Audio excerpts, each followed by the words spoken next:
오늘 본문에서 보니까 하나님이 선지자 에스겔을 골짜기로 인도하시는데, 환상 중에 그를 골짜기로 인도하시는데 뼈들이 가득하네요. 마른 뼈들이 가득하네요. 그리고 하나님이 명령하지 않았습니까? 인자야, 이 뼈들이 살겠느냐? 이 뼈들에게 생기가 들어가 살도록 네가 생기를 태어나라. 무엇을 태어나라고요? 생기를 태어나라. 그래서 그가 순종했더니 그 뼈들 속에 생기가 들어가 뼈와 뼈들이 서로 맞춰지고 탁탁탁탁 소리와 함께 뼈와 뼈들이 맞춰지고 그 뼈들에게 살들이 채워지고 가죽이 입혀지고, 와, 살아났네요. 살아났네요. 하나님의 군대가 되었네요. 여러분, 여기서 뼈들은 절망 중에 소망을 잃어버린 이스라엘 백성들이고요.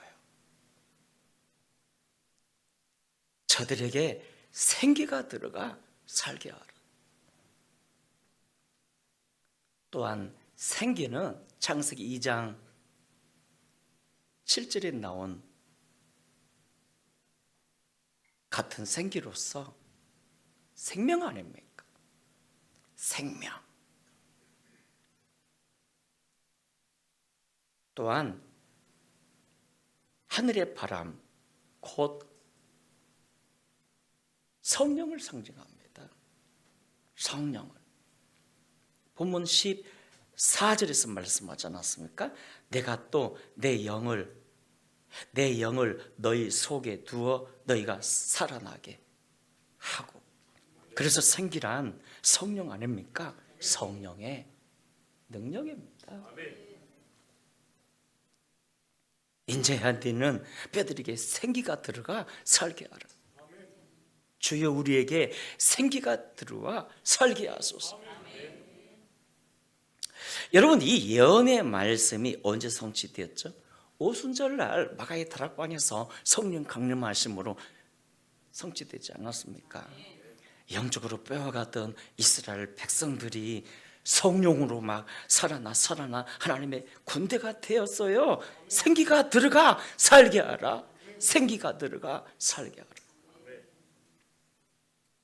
여러분, 오늘날 뼈와 같은 절망의 인생들에게 생기가 들어가면 어떤 일이 벌어질까요? 소망 없는 공고한 인생들에게 이 생기가 들어가면 어떤 역사가 나타나는 것일까요? 그것은 첫째, 죄의 정결함을 받아 하나님의 자녀가 됩니다.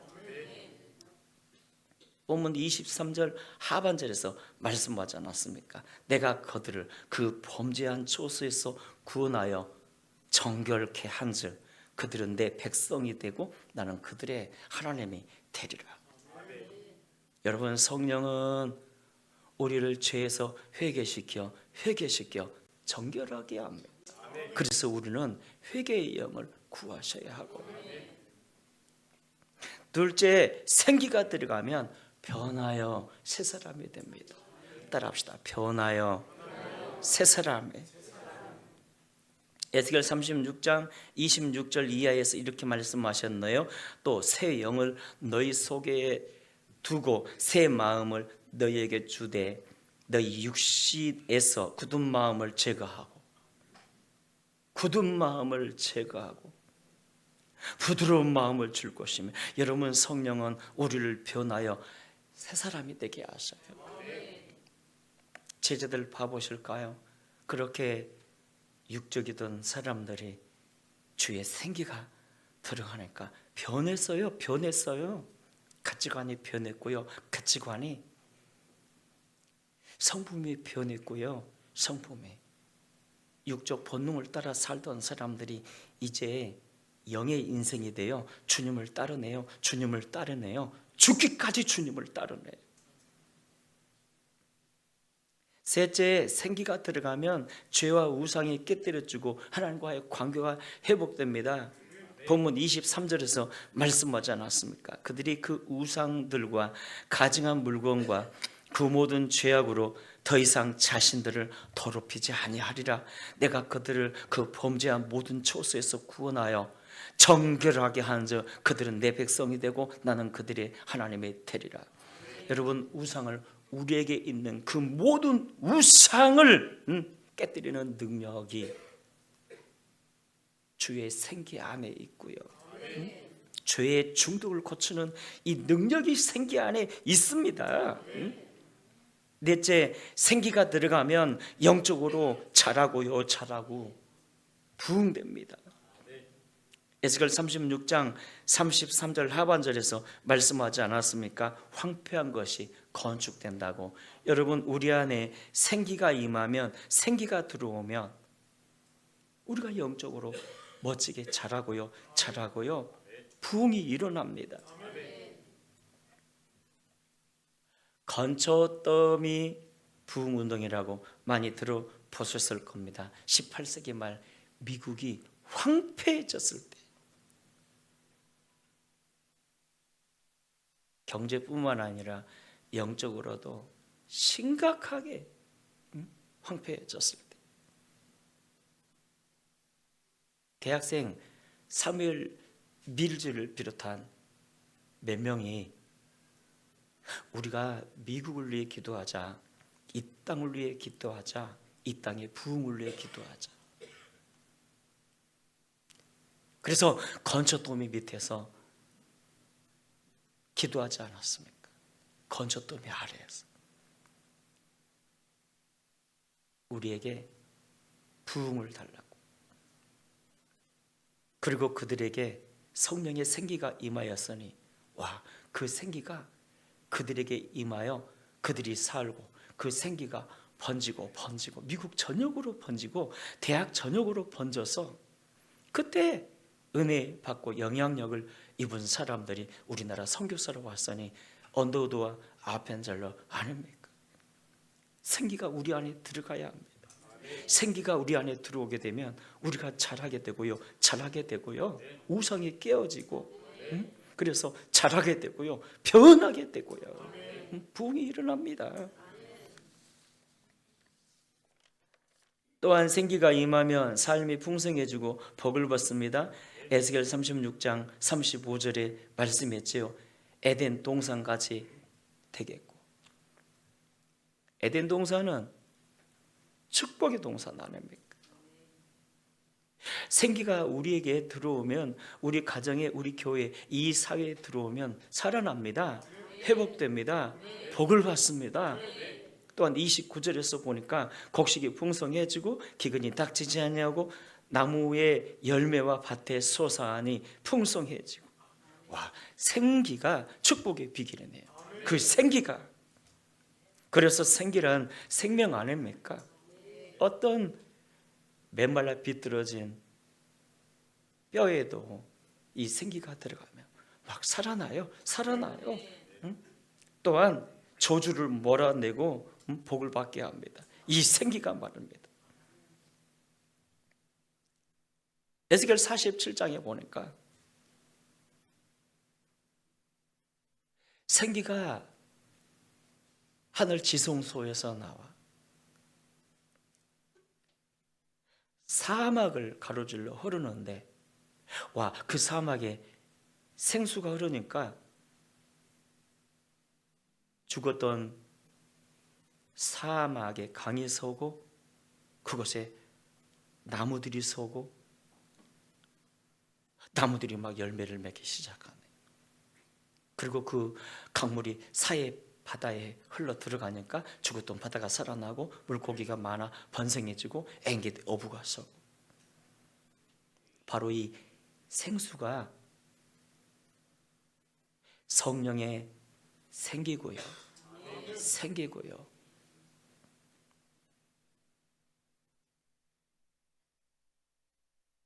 여러분, 그래서 어느 곳에 있든지, 우리가 어느 환경에 있든지 이 생기가 들어가면 살고 자랍니다. 풍성해지고요. 에덴 동산처럼 복을 받습니다. 때문에 메마른 이 시대에 우리에게 정말 필요한 게 뭘까요? 공고하고 방황하는 우리 심령에 꼭 필요한 게 뭘까요? 주의 생기입니다. 생기. 사방에서 생기가 나와 이 뼈들이 살게 하라. 너희가 자라게 하라. 너희에게 부흥이 있게 하라. 우리 예수님 말씀하지 않았습니까? 오직 성령이 너에게 임하시면 너희가 권능을 받고, 오직 하나밖에 없다는 거예요. 인생의 답은 하나밖에 없다는 겁니다. 성령이 답이라는 겁니다. 그렇다면 방법입니다. 이 생기가 들어오는 방법. 우리 안에 생기가 들어오게 하는 방법이 뭘까요? 우리 안에 마른 뼈처럼 마른 메말라버린 이 사회에 생기가 들어오는 방법. 에스겔 36장 37절에서 말씀했지요. 구해야 한다고. 생기를 구해야 한다고. 그래도 이스라엘 족속이 내게 구하여야 할지니라. 생기를 구해야 할지라고. 따라합시다. 주의 생기를 우리에게 주옵소서. 그렇다면 여러분, 우리가 생각해 보실까요? 그 생기가 바로 성령 충만이거든요. 우리가 지금껏 이 생기를 얼마나 구했습니까? 기도하며 구했고요, 찬양하며 선포했고요. 얼마나 기도했습니까? 얼마나 선포했습니까? 그런데 그럼에도 왜 이 생기를 누리지 못하는 겁니까? 이 성령 안에 흠뻑 젖어 에덴의 영광을 누리지 못하는 겁니까? 그토록 구했지만 여전히 목마르고 자라지도 않고 변하지도 않고 열매도 없고 에덴이 아니라 여전히 사막이고, 왜 그런 겁니까? 제가 지난 몇 주간 이 부분을 고민하지 않았습니까? 지난 밤 기도하면서 응답을 받았습니다. 아, 그렇구나. 답이 뭐냐면 받아들입니다.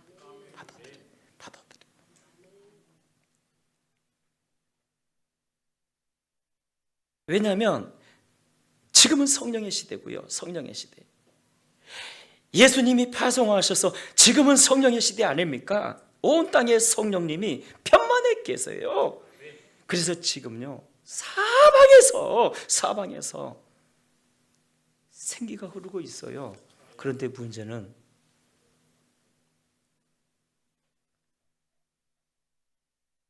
받아들이지 않고 있다는 겁니다. 받아들이지 않고 있다는 겁니다. 기도함으로 생기가 흐르고 있음에도 불구하고 사람들이 그걸 받아들이지 못하고 있다는 겁니다. 암만 비가 와도요, 이 단지의 뚜껑을 닫아두면 비를 채울 수 없잖아요. 열어야죠. 뚜껑을 열어야죠. 마음을 열고 믿음으로 그 생기를 받아들여야죠. 성령도 마찬가지입니다. 생기야 사방에서 나와 이 죽은 자들에게 들어가 살게 하라, 살게 하라. 공식적으로 예수님이 선포하셨어요. 응? 그런데 문제는 받아들이지 못한다는 겁니다. 믿음으로 그것을요 받아들이지 못한다는 것입니다. 에스겔 47장에서 보니까 그 물이, 그 생수가 흐르는 곳마다 다 살아나네요.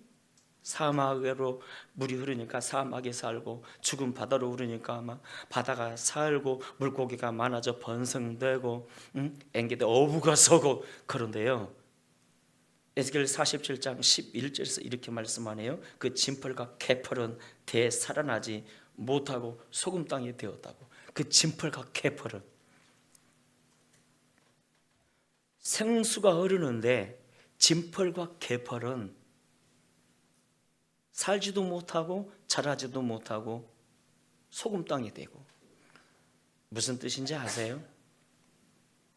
사방에서 생수가 나오고 사방에서 생기가 흐르는데 마음을 열지 못하고 받아들이지 않으니까 살지 못한다는 거예요. 죽어버리더라는 거예요. 계속 말라서. 여러분, 하나님께 예배하는 시간은 생기가 나오는 시간 아닙니까? 찬양할 때 막 생기가 나와요. 생기가. 특히나 우리 교회 찬양은 얼마나 주의 임재가 강력한지. 생기가 위로부터 막 흘러내리고 쏟아져 나오는데, 그럼에도 노래만 부르는 사람들이 있어요. 노래만 그냥 불러요. 노래만 불러요. 찬양이 올려 들어질 때 주님은 보좌에서 들으시고 생기를 막 쏟아 부어주시는데, 그 인식도 하지 못한 채 노래만 부르고 있어요. 노래만 부르고 있어요. 올려드렸으면 내려지는 이 생기를 받아야지. 마음은 열고 생기를 받으셔야죠. 생기를 막 받으셔야죠.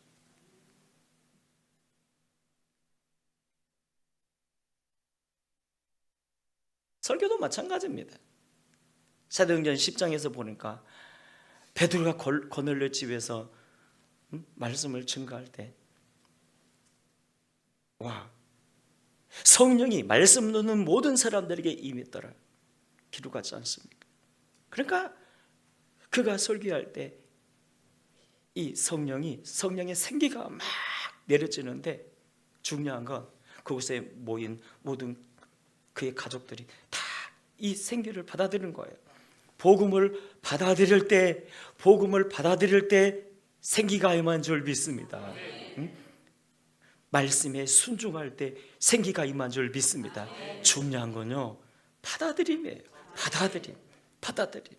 수가 여인의 위대함이 바로 여기에 있지 않았습니까? 그녀는 예수님의 말씀을 받아들였어요. 그래, 네 이런저런 세상물 많이 마셔봤지. 그러나 그 물들을 안만 마셔봐. 여전히 목말라. 그런데 내가 너에게 줄 수 있는 물이 있어. 그 물 한 번만 마셔봐. 영원히 목마르지 않아. 말씀하실 때 받아들였어요. 주여, 그런 물이 있습니까? 그렇다면 그 물을 내게 주요. 목마르지 않게 하시고 다시 이곳에 물길로 오지 않게 하소서. 받아들였어요. 여러분, 누가복음 4장 18절 이하에서 이렇게 말씀하네요. 주의 성령이 내게 임하셨으니 이는 가난한 자에게 복음을 전하게 하시려고 내게 기름을 부으시고, 이 기름이요 생수입니다. 성령으로부터 흘러나오는 생기예요. 기름을 부으시고 나를 보내사 포로된 자에게 자유를, 눈먼 자에게 다시 보게 함을 전파하며 눌린 자를 자유롭게 하고 주의 은혜의 해를 전파하게 하려 하심이라 하였더라. 여러분, 성령께서 어떤 자를 고쳐주신다고요. 포로된 자를 자유롭게 하고 눈먼 자를 보게 하고 어떤 자에게 이런 역사를 주신다고요. 받아들이는 자예요. 복음을 받아들이고 성령의 역사를 받아들이는 자에게 성령은 지금도 일해 주신다는 겁니다. 성령은 지금도. 이제 말씀을 맺습니다. 사랑하는 여러분, 예수를 믿어도 여전히 여러분의 심령이 메마르진 않습니까? 공고하지 않습니까? 열매도 없고 여전히 변화되지 않는 삶들, 그래서 하나님의 풍성함을 누리지 못하고 어떻게 이 문제를 해결할까? 생기가 들어오면 돼요. 생기가 들어가 살게 하라. 그 생기가 우리에게 들어오는 방법이 뭐라고요? 받아들여. 받아들여. 복음이 전했을 때 그 복음을 받아들이세요. 그 복음에 성령의 생기가 들어있거든요.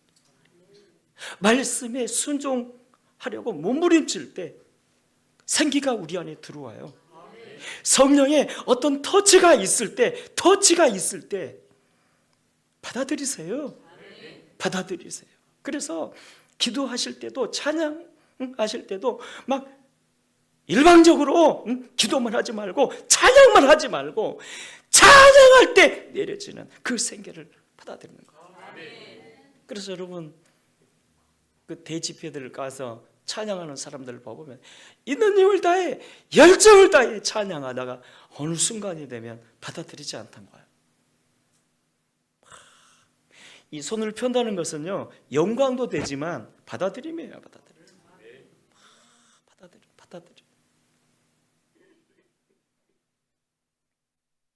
마른 뼈들에게 생기가 들어가 살게 하라.